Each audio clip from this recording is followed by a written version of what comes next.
Hello guys, so I am going to break down the second lesson today. So this is our Google Stream, right? This was the first lesson that you should have already done if you're watching this video. It was your introduction to dystopias and reading the first part of the lottery. So if you scroll down under that, you see lesson 2. Woo! Part 2, online learning is so much fun. All right, so this video I'm making right here, the link is going to be right here.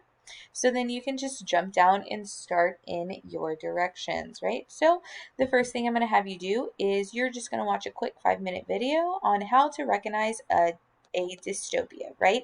So in the first lesson, we went over what a dystopia is. We went over examples and read the first part of a dystopian text. So this is just a quick review of what we learned and hopefully some extras. Second thing you are going to do is you're going to read the lottery. I on the PDF, if you're reading it by yourself, I drew a line. Oh my god, it stopped. Okay, well, I drew a line. This is the line of where it stopped. Where we stopped. That's wrong. Okay, I'm gonna have to redo this. Here we go. Just kidding.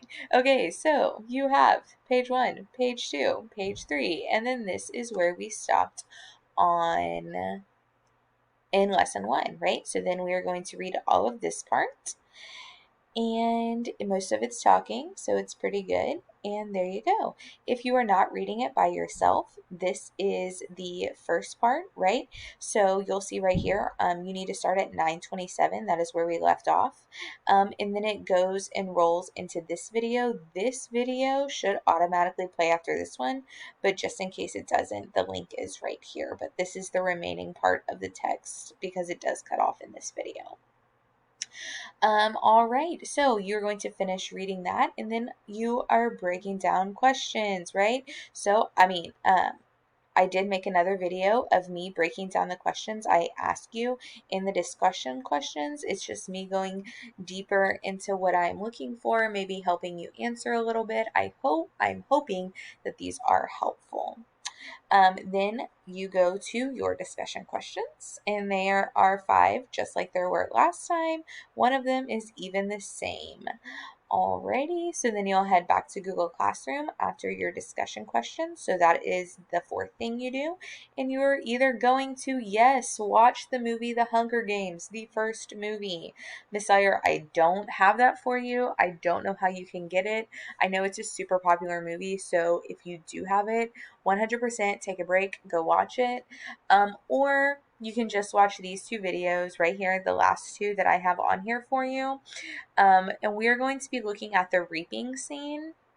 That is basically the scene where Prim, Katniss's sister, gets drawn, and Kat volunteers as tribute. So after you watch those 2 videos, you are going to do the lesson 2 discussion board, which is right here. It should say on your Google Stream right under the second lesson. So you see lesson 2, and then it should say Chelsea Sire posted a new question. So because I'm a teacher, mine looks different than yours. But once you click on that, it should take you where it looks something like this, right? What are some similarities? What are some major differences between the lottery and the reaping scene of the Hunger Games, right? So you should see something right here that says your answer. You're going to click that and answer your answer. You're going to give me similarities and differences using text evidence. Let's say 5 sentences minimum. I will add that right here. 5 sentences minimum. And then once you answer, you should then be able to see your classmates' responses. And then I want you to respond to 1 to 2 people. If you were the first person to respond, come back later and you can get your responses in then. So responses to classmate, here are just some sentence stem. I agree with you. I agree with whatever that person said because I disagree with because you bring up a good point. Have you ever thought about this? And can you explain this more, right? Of course, you can ask other questions other than just these four, or do different responses. These are just examples of what you can do. But you are comparing and contrasting the lottery versus the Hunger Games. You are choosing your answer, and then once you submit your answer, then you can look at everyone else's answer. Remember that this is 5 sentences minimum. I'm going to go change that right now. However, that will be concluding the end of this second lesson. I may do a survey. I may send out a survey later in the week, just maybe about how you liked online learning, what I can change, if we still want to stick on Google Classroom. But always, I am available immediately from 10 to 11 every Monday, Wednesday, and Friday. And you can contact me anytime. But you can always contact me anytime, but I will respond ASAP from 10 to 11, Monday, Wednesday, Friday. You can do Remind, Instagram, email, or Google Classroom. So just go ahead and follow these steps. If you have any questions, please let me know. Goodbye.